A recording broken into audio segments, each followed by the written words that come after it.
Okay. So at 14, I was in the club. I was standing on couches with artists like Rick Ross, Young Jeezy, and what I paid attention to was the marketing that was being done. How did he get all these people here? I realized the power of my voice at a very, very young age. I think people have been told something in their life that has shunned their voice. You know, like imagine like if you're a girl right now listening to this and you were just in your room singing at the highest caliber. Yep. You know, your favorite artist and your mom yells, "Shut up." But I think you have to get yourself in uncomfortable situations to overcome them. I want to talk about mental health in this space, imposter syndrome, not thinking that this is going to reach who I want it to reach, and then it really stops people in their tracks. Well, I think a lot of times, you know, the hack to that is Welcome back, y'all, to The Couch with Joy. And y'all have a special guest today, a person who's just not here for you, but for me, okay? So I need y'all to tune in. And before we start this episode, I need you to subscribe to the channel and send this video to 5 people, your church group chat, your mom and daddy group chat, your cousins. Send it to all the people because the information that is going to be given today is going to help your whole entire life, because all of y'all that follow me in this community are entrepreneurs, okay? And some of my friends have definitely dived into the corporate realm of things, and y'all always say, Joy, I want to do more podcasts. I want to do my thing. And this episode is going to help you do your thing, okay? And he's going to give us tips and all the info on how to move your life into the direction that you want it to go in, okay? Smoothly.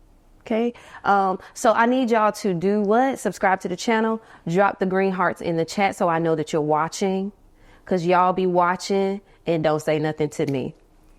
I need y'all to talk today, okay? Just say, hey, Joy, go ahead and do it. Don't be scared, okay? I love y'all, okay? So if ain't nobody told you, I do. I love you today, okay? So today, y'all, we're going to jump right into it. We are here with the great, the GOAT, Shawn Anthony. Oh man, I appreciate that. Okay. I appreciate being on the show, and I'll take that intro anytime. The GOAT, y'all. I mean, he's the podcaster's podcaster. Okay. The voice for all the people, to me, honestly, when it comes to podcasting. And if you are in the corporate realm, he's going to show you how he did what he did and made, I ain't going to say how much money he made, because he just told me a number this morning that was cheap, and it ain't cheap, baby. Okay. So, Shawn, before we start, how is your heart today? Oh man, I like that question. You know, I'm in Atlanta for the podcast summit, you know, and I think about, you know, the level and meeting people where they're at, you know, because every time I see someone and they're talking to me about podcasting, like I see in their eyes, like I know when I was like that particular moment. So my heart feels excited, and it feels a high level of admiration. That's dope. Thank you. Okay, so tell the people who do not know Shawn Anthony who you are. Yeah. Well, I'm a networking maestro. You know, I'm the founder of PodProMax.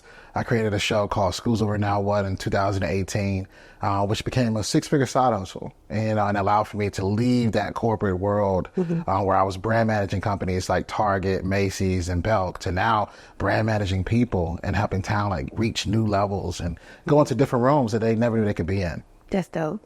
Okay, so for the person that's watching, that is working the corporate job and they're used to knowing how much they're going to get. Yeah. And diving into entrepreneurship, which we never know until we get to a certain point where we're going to get. What was your journey from that corporate realm to entrepreneurship? Like, what made you say, I want to go do that? And then actually jump into it. Yeah, you know, it goes back. I think like the smartest people in the world identify patterns. Okay. And for me, the first sign of a pattern, and if you think about it, probably for you yourself, it's usually around the age of like 13, 14. If you can identify like what you were doing then, it's a high chance that could be what you do for life. And so at 14, my brother went off to college. he became a big nightlife party promoter at North Carolina A&T. Okay. So at 14, I was in the club. I was standing on couches with artists like Rick Ross, Young Jeezy. And what I paid attention to was the marketing that was being done. How did he get all these people here? Like, what got them excited to say, you know what, I want to be at this venue. And at 14, I threw a high school graduation party. So think about that. Look at you. Oh, man, think about it. Like, how many 14-year-olds will even attempt to entertain 18-year-olds? Well, I did. And I made $6,000 the first time I did it. And it like ignited like this entrepreneur flame in me where I went on to nightlife party promoting throughout college at Winston-Salem State University, where I graduated. And I looked around and I just saw everybody like going on. Like, you know, at the college, you're going back home or you're finding that job. And I started to feel a little guilty about what I was going to do next. You know, so I had all these skill sets. And I went corporate. And so I went corporate, started brand management companies like Macy's. I left Macy's, went to Belk, and I left Belk and went to Target. And that was my last corporate job. But as I was doing it, you know, I felt guilty. You know, here I am, you know, at a very high level salary, that golden handcuff salary where I probably could still had been there for a long time. But I was promoted very fast, in like 6 times in 4 years. And I said, okay, I need to do something where I don't feel bad for like achieving a certain level of success. You know, I'm going to work with like shirts and ties on, and I ain't wore that in a long time, you know. And I stumbled across that weird Purple podcast app after I took a job promotion that took me so far from my family. And it actually was 6 hours, you know. And I'm listening to guys like Ed Milet, Chris Drummond-Pav, Evan Carmichael, all these amazing people. And I noticed that they didn't look like you and I. They're white guys. And I noticed that whenever I spoke at these corporate meetings, so a lot of people listening to this right now, like you're probably in a corporate job, pay attention to what they're saying to you. And they say, hey, you speak well. And I noticed how they all would like sit up a little bit differently. And I said, you know, I could do this for myself. So created schools over Now What, you know, and it changed everything for me, from interviewing names like Ryan Serhant, Matthew Knowles, which is now a client of ours. We can talk about that later on. You know, so like just these different groups of people, and united them to the mission. And I think whenever you're looking at leaving a corporate job, you got to like start figuring out if it's making money for you. You know, so I started showing in 2018 and started to make money by 2019. And then in 2020, it was a 6-figure side hustle. And I probably could have left my job then, but you also need to pay attention to a lot of the things that people don't talk about. You know, COVID had just hit. And at the same time, now I have a legitimate business that I had to like really like incorporate and LLC this thing, you know, and I had the privilege of reaching at such a high level of corporate. There was one thing that I didn't have, you know, I didn't have like actual home ownership, you know, and you needed to have 2 years of tax records. So if you listen to this and you got this side hustle that you love and you haven't bought you a home yet, like you have to have like 2 years of that. And I didn't want to wait 2 years. So I utilized that corporate salary to then go get the house I wanted while it was getting built, and then set up everything and was out of there by 2021. So what I'm hearing is have a plan. Yeah. Okay. And I keep hearing you say also that you felt guilty. Yeah. What was the guilt from? Like, guilty about what? You got to think about it, right? Like, I've always been at a level of understanding what my strengths were. And being able to, you know, utilize that to generate revenue, right? So whether it was high school parties and whether it was college parties, and it wasn't like I was just doing one. Like, if you're watching this, you know, like I was doing like 3 of them a week. Thousands of dollars each and every single week, and then going to class the next day, you know, and then taking that skill set, which people don't recognize, is they have certain skills, but they don't know how to identify them. And for me, the best way to identify them is a job review. So I had a job review in 2019. I had a job review where my boss at the time sat me down and he said, hey, listen, I'm going to give you exceed expectations this year. And he said, the way that you connect with others, the way that people are willing to work with you, it's at an extremely high level. And then that's when I started to pay attention to that. And I started to figure out, okay, how do I implement this in my business? Okay. Cool, Biz. That's amazing. So your podcast is School's Out. School's over, now what? School's over. Yeah. Now what? Tell us about that. What's about the title, why you picked that title, and what the podcast is for? I love this question because I think so many podcasters could be doing this wrong. And so for me, a title like School's Over Now What, I knew like at this point, if you're like clicking that, you don't know who Shawn Anthony is yet. So how do I create a title where you're like, it's the moment you hear it, it puts you in a feeling or a place. So like you hear School's Over Now What, you remember when somebody asked you that question, could be an auntie, What grandma. you gonna do with this degree that you done went and got that I paid for? Exactly. Especially they taking like student loans and all that. They gonna be on you. So I wanted you to hear the name and immediately put you in a place. But also at the same time, I wanted to attach it to a mission. And I think that's what got the buy-in of really a lot of high caliber people, is because at the end of the day, they want to impact education. And it allowed for the show and the title to live beyond me and get me into new roles. The first time, this is going to make you laugh, the first time I ever got paid for a speaking gig, this is going to be hilarious. I got paid for a speaking gig because the School's Over Now What. It was Temple University, a school I probably could have never got into. I got paid $5,000 for 30 minutes from my computer at home, all off of podcasting. And at that point, I'm like, okay, if this show is opening new doors in the universities, now we're able to do, we did Temple University, Winston-Salem State University, North Carolina A&T University. Like, it allowed for the podcast to become a vehicle. That's amazing. So you start this podcast, and that podcast opened tons of doors for you. How, as a podcaster myself, how did you get that type of draw or pull? You know, a couple of things I think about is like it's when you're doing something that, like in 2018, podcasting was corny. True. Like people were like, what is he doing? Why is he talking on a microphone? And yeah, think about it. This is before video cast was like a really huge thing. So all we really cared about was capturing the audio. You know, I was doing podcasts in a spare room in a townhome with a white wall with a Tupac poster. Like if you go back into like my Instagram, you're just like, damn, why is he at a Tupac poster? That just goes to how far back I was in this, you know? And then you had to have an insane belief in whatever that you're doing, you know, and I think if you keep enough insanity, people are going to start believing it and want to work with you. Insanity. You know what I'm saying? So it works to your favor. It's like, oh, he's relentless. He's consistent. Like, okay, at some point it's like, oh, he's really doing this. And I think when you get to probably about episode, it sounds crazy, but probably about episode 65, that's when all your doubters are like, yeah, they do that for real. Okay. And then you start to get an idea of like the demographics, your audience, and you get more of a vibe of understanding like who are you talking to, and I think that helps. That's amazing. Okay, so when did you first realize the power of your voice? And what makes you keep going in this realm of podcasting and helping other podcasters find their voice as well?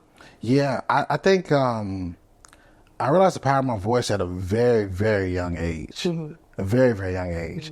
I'm gonna tell you something I've never told anybody. You know, I rock with you, so I'm gonna give you Exclusive content, got you.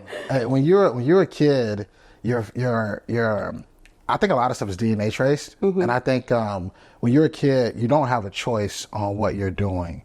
You have to do. If you're fortunate enough to have your parents in your life, they're trying to install habits in you, and if you're really fortunate, they're not making their beliefs your beliefs. So like I grew up in a household where my mom was Jehovah's Witness. And my dad was like, he's just like a freelancer, he's just chilling, right? But at that point, and I'm not a Jehovah's Witness at that point, but I had the privilege though, at 6 years old, to be giving talks, to be speaking in front of like hundreds of people. Never told anyone this. But a lot of that credit is given to the fact that I've been just doing this for a long time. You know, so I'm very comfortable in certain situations and environments, and nothing really scares me anymore. So what made you want to start helping other people with the same gifts and talents progress? Because you are a talent manager. Yeah, absolutely. With PodProMax, yeah. You know, what made me want to do it is that, you know, PodProMax took years to build. You know, when you are relentless and focused and taking a corporate job and getting out, this is where it got hard for me. Is that I would literally be, you know, brand managing companies like Target with hundreds of people reporting to me, and I would have a customer issue. And if you're working a job and side hustling, it's like this torn like thing that you have that keeps happening where, all right, you guys are calling me about a customer issue, but I got Forbes on my cell phone. So I'm walking in and out of like rooms and environments trying to like play it cool. So you're like torn with that. But for me, PodProMax, you know, I left my job in 2021. It took me 2 years to create it. Because what happened was the moment I announced that I was going to leave my job and, you know, continue on and teach podcasting, you know, I started brand managing people. You know, shout out to Terry Gioma. Hey, you Terry, know, girl. this is fire. I love Terry. But Terry was the first client I took on, as in like I'm a brand manager person, you know, and it was looking at here's this successful person that has all these accolades, but I know a lot of people that can help accelerate their success. You know, I've done it for brands, you know, and that type of stuff excites me. You know, but when I say it took 2 years, you know, it took 2 years of brand managing, whether it was Terry or whether it was Rachel Rogers, to understand like what the full like formula was and what's the sweet spot. So, you know, June of last year is when we created PodProMax, which allowed for me to do several different things. Service clients who are tired of the editing side of the business, service clients who need management, deals, negotiation. And also what I like to be really excited about is this podcast tour thing. I think one of the things I think is really important, I don't think everyone should have a podcast. And it may shock you hearing that from me. I think everyone should be on podcasts. You need a platform where you can be seen as the authority and answering certain questions. So I'm really excited about podcast tours and placing clients on multiple shows. And the very first time we ever did it, we did it for Arlen Hamilton for her event, Your First Million Live. And that's when I started to see like just the impact of like placing you on multiple things fast. You know, whether it was like Earn Your Leisure, whether it was like the playbook, like just all these different things. But it's that brand alignment that allows for them to excel. That's fire. Okay. So I want to jump back to if a person wants to start their podcast, because everybody can't do this, it's, you know, it's a different lifestyle. If someone wanted to start their podcast, what advice do you give them to start? Yeah, I think, well, one, you got to get out of your way. And sometimes when you think about coming up with a concept of a show, you do too many you do too many samples, meaning that you ask too many people, what you think about this, what do you think about that? I remember doing that, and you know, when School's Over Now What, it's like, okay, well, maybe you should get a co-host. The thing is with a co-host, and I knew it back in 2018, like they're not gonna have the same hunger I got for this. They're not gonna want this like I want. They're not gonna see that like I see this. They might not show up on time. They might, you know, they could be, they could cancel the day of filming. Exactly. Yeah. It could be a lot of stuff, you know. So, you know, I knew I couldn't go down that route, you know, and I knew that wouldn't be beneficial. So I would tell people first, just get out of your own way, but don't ask too many people about what you should be doing. You have a gut feeling about that. And then you have to look at equipment. And equipment has changed a lot, you know. So when I started podcasting, you know, I had got a Blue Yeti microphone. I got it for $99. It was supposed to be $129, but it was on the wrong side. And Best Buy, you know, we do. We gotta get it for $99. So, so you know, the Blue Yeti microphone, I did 100 episodes with it. Okay. You know, and Audacity is a free audio downloading software, but there's things now like Riverside. There's things now, you know, like Ecamm Live, which allows for you to do the entire process right there. So you don't have to just go audio only focus on something like Audacity now. You know, but it's also a very good editing tool as well. And then I think you have to release at bare minimum 3 episodes whenever you start anything.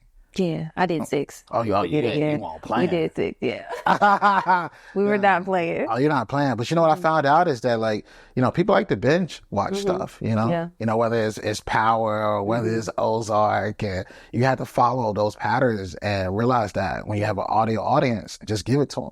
Yeah. So, yeah, that starting out was, for me, it was easy because I had CJ. So he knew about cameras, lighting, and all the things. But we started out with 5 girls. It was 5 of us. That's a lot of it's a lot of us. Yeah, it's a lot of personalities. But my vision was big. Okay. But I recommend that people really think about the future when it comes to it, to starting their podcast and staying with your vision and the one that God gave you, and finding your voice in that.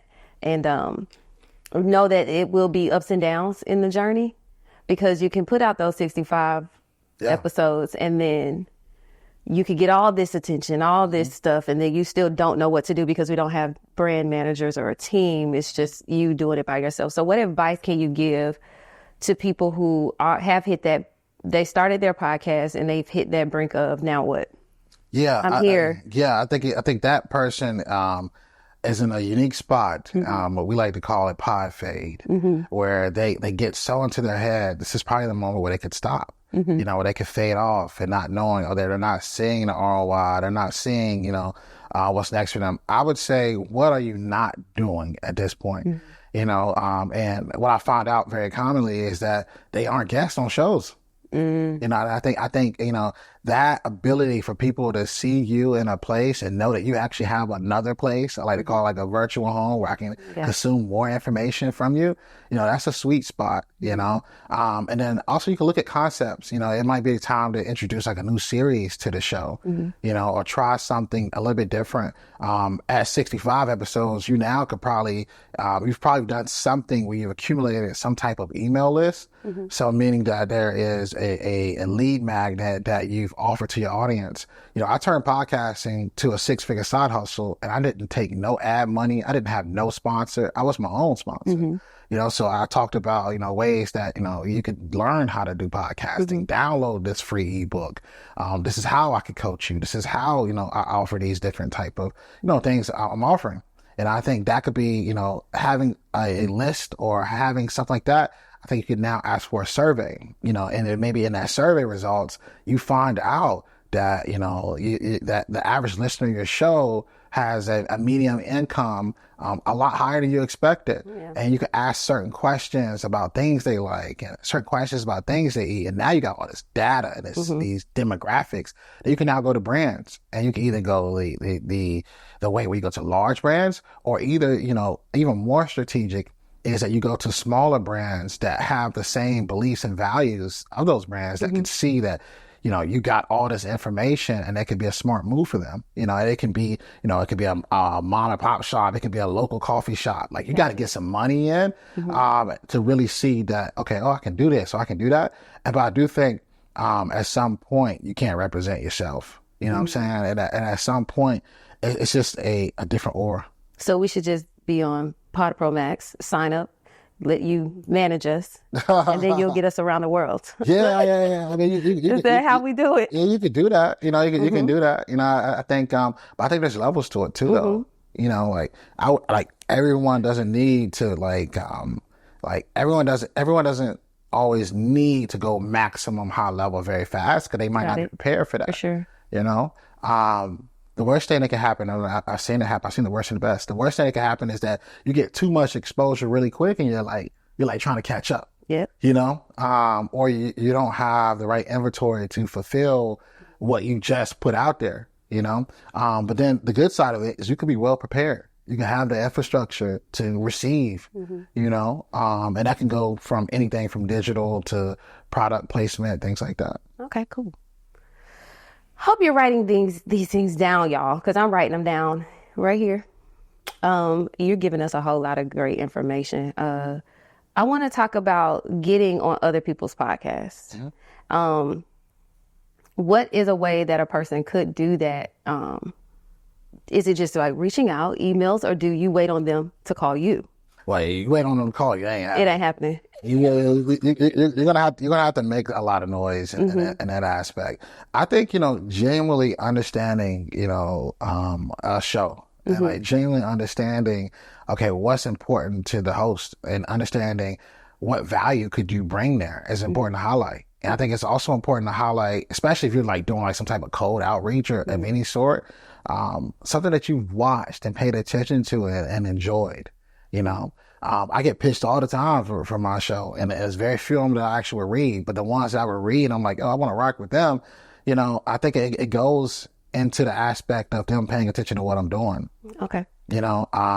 I think the sweet spot with PodProMax is or any company is having like a founder story that's so relatable. Where like, how many companies have you seen where the founder story is a storyline that you would sign up for? You know, like when it comes to podcasting, you know, I was able to leave. People say 9 to 5 job. I was working like 9 to 7, 11 to like 9. You know what I'm saying? Because at that role, you ain't no going home. You know what I'm saying? So when you're able to kind of like look back and see like the different things that someone's done, and you know you can put yourself in that space, it's a higher level of trust.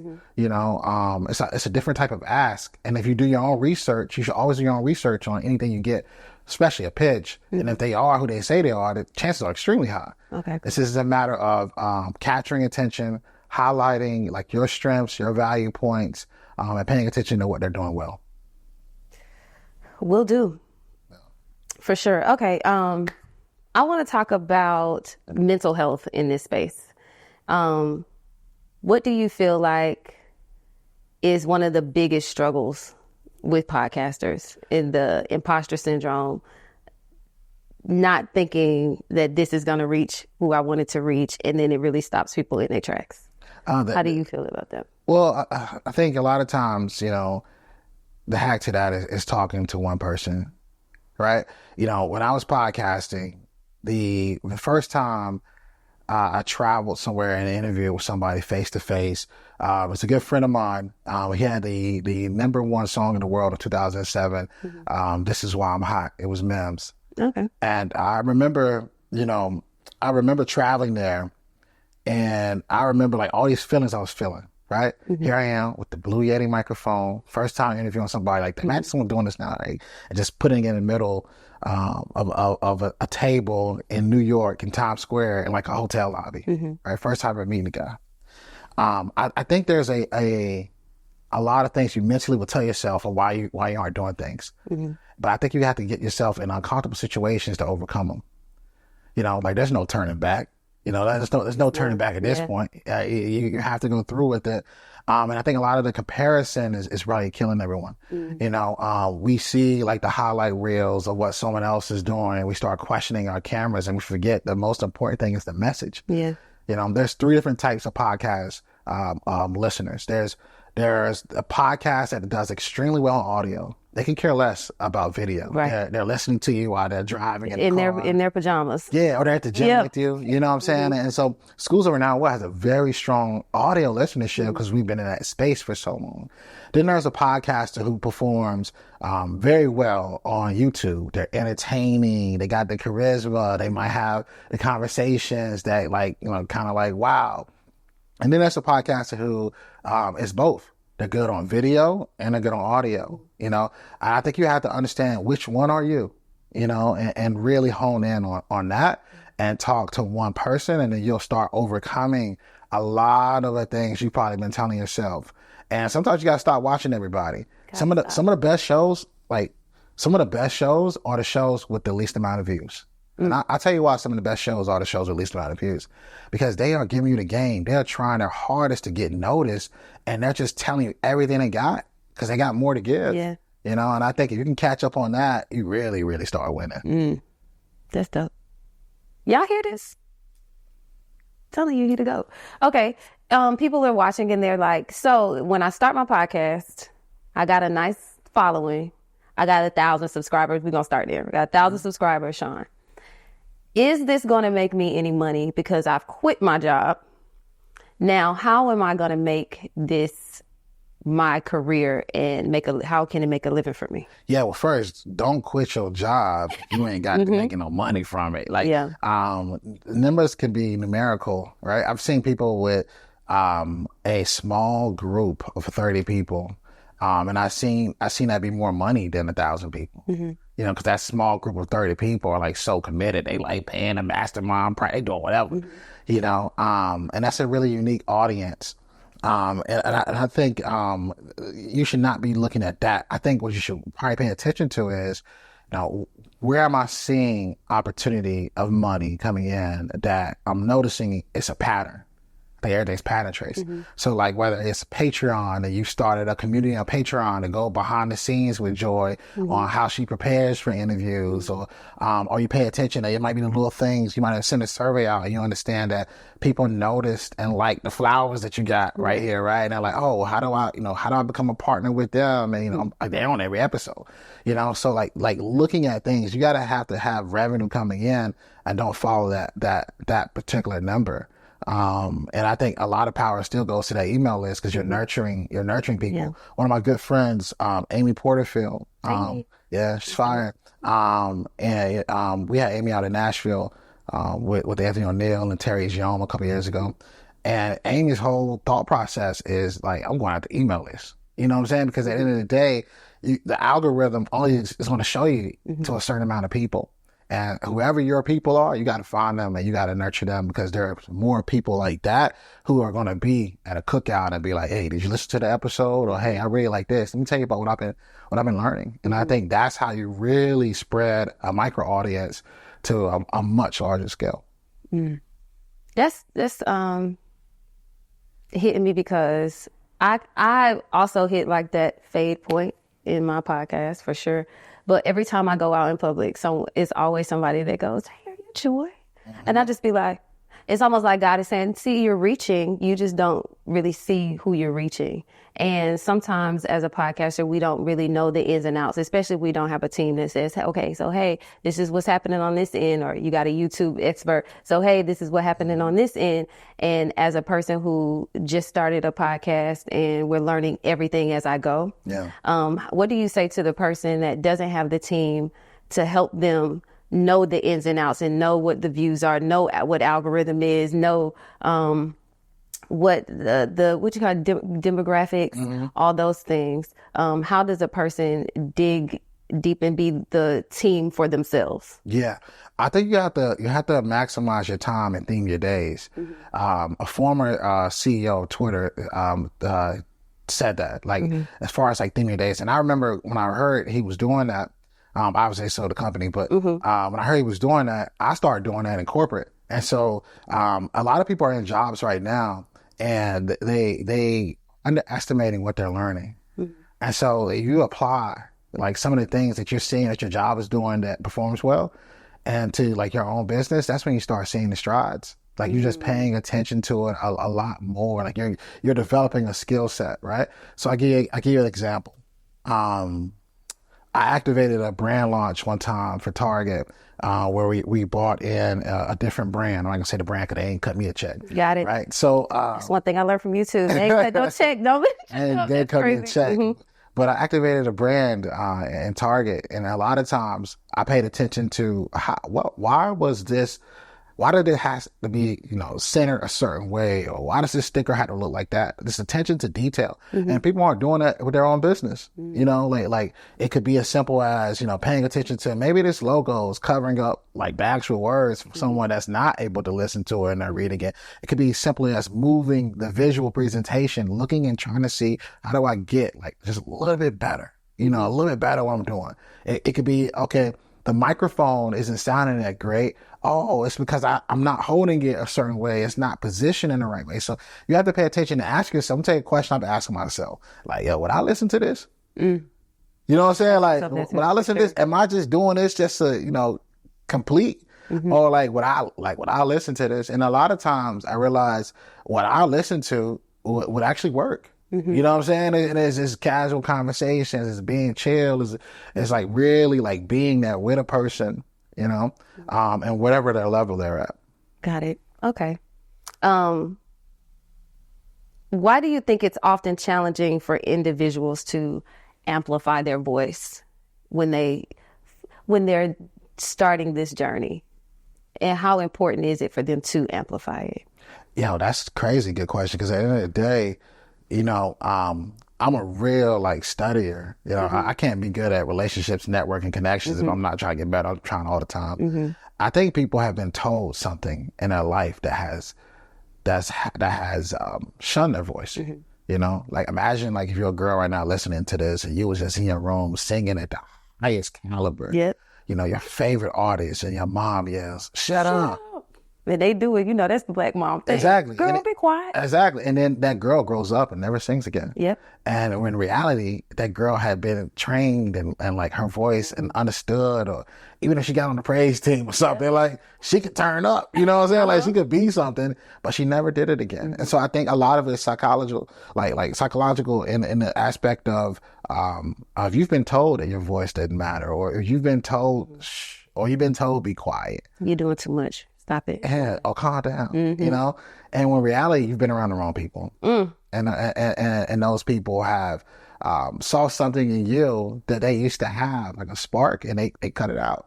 And I think you have to figure out like where did that happen at? You know what I'm saying? And at the same time, realizing that your voice does matter.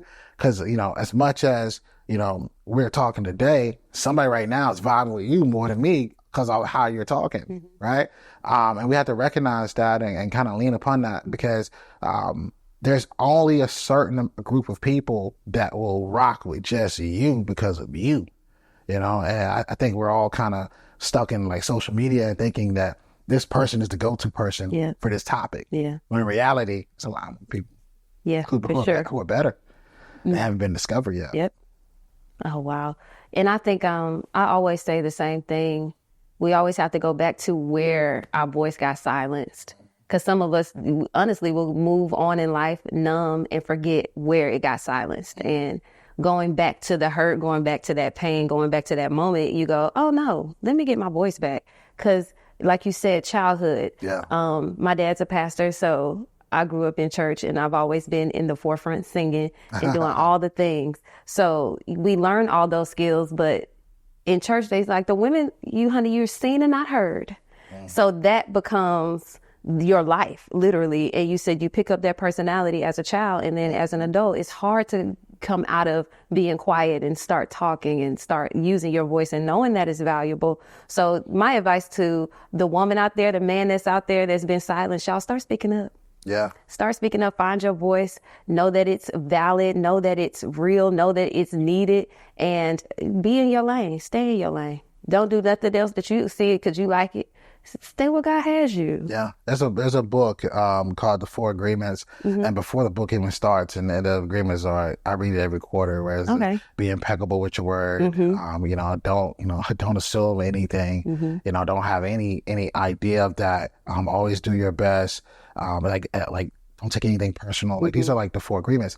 But before that book even starts, there's a prelude, and the prelude talks about domestication. And a lot of what you mentioned is domestication. You didn't have a choice. Yep. And unlocking whatever that domestication was into understanding and developing your own beliefs, it'll create a whole new version of you. For sure. Then it'll create your podcast for real. Facts. Because there's tons of people who went through the same thing you went through, and when they see you using your voice, they'll want to use theirs. And he sat on this couch and was just so confident, y'all. Listen, I was just like, yes. Yeah. This is what living in your purpose will do. It'll have you walking in rooms knowing that God sent you in there, and that's just fire. So I appreciate you coming.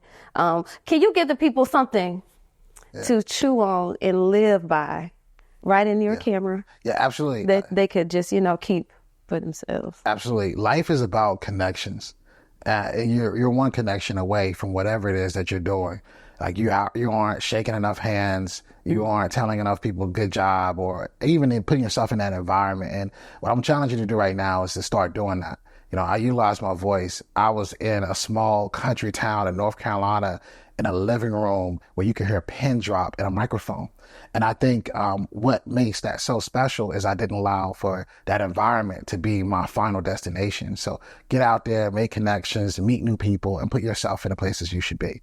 I'm Shawn Anthony, and I hope you guys have learned something from this. Oh, they have.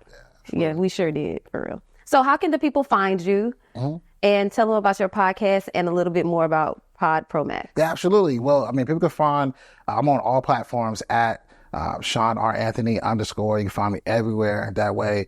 You can visit PodProMax.com. You can listen to the show School's Over Now What. We're over 300 plus episodes. If you're interested in learning more about podcasting and what equipment to get, I have a bunch of free resources there. Or if you're at a spot where you're looking for talent management, you're looking to be placed on shows, definitely visit PodProMax.com. Okay. Thank you, Shawn, for coming. No doubt. You did a great job. Thank you. Thank you. I'm doing this. Do what I do. In the space. Thank you.